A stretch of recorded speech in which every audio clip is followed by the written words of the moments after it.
শিক্ষার্থীবৃন্দ সবাই ভালো আছেন? আজ পাওয়ার পয়েন্ট প্রেজেন্টেশনের প্রথম ক্লাস।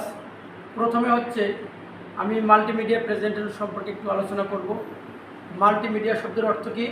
বহু মাধ্যম, ধ্বনি, শব্দ এবং দৃশ্য সমন্বয়ে উপস্থাপন করাকে কী বলা হয়?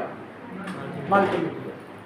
আর কোনো স্থির বা চলমান বস্তু বা বিষয়কে অ্যানিমেশন বা রং করে আকর্ষণীয়ভাবে উপস্থাপন করাকে বলা হয় কি?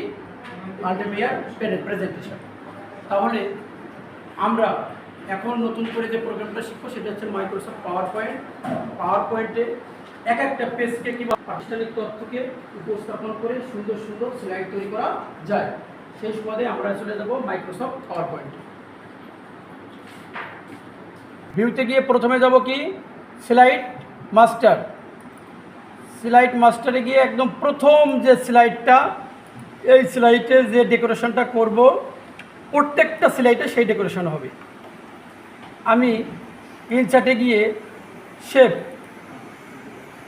শেপে নিয়ে একটা শেপ নিলাম। শেপ ফিলে গিয়ে হালকা একটা কালার দিলাম। ডান বাটনে ক্লিক করে এডিট টেক্সট। এখানে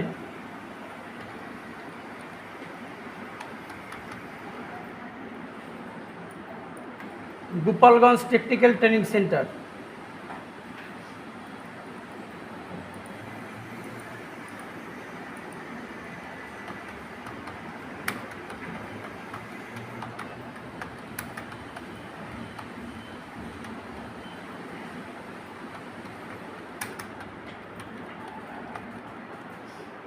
গোপালগঞ্জ টেকনিক্যাল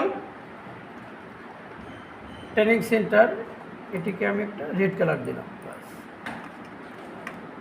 এবার আবার ইনসার্ট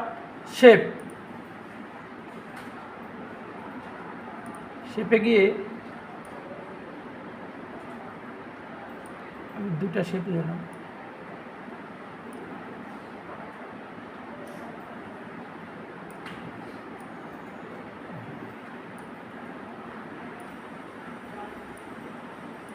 আমি দুইটা শেপ নিয়ে ডিজাইন করলাম, একটা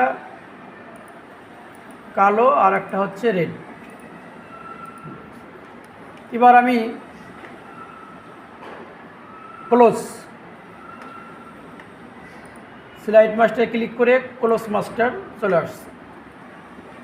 ডান বাটনে ক্লিক করে নিউ স্লাইড। প্রত্যেকটা স্লাইডে আসছে কিনা? আবার ডান বাটনে ক্লিক করে নিউ স্লাইড, অথবা এখানে ক্লিক করেও নিউ স্লাইড আনা যাবে। প্রত্যেকটা স্লাইডে একই ডিজাইন আসছে। আমরা এটাকে কি বলি? Slide master.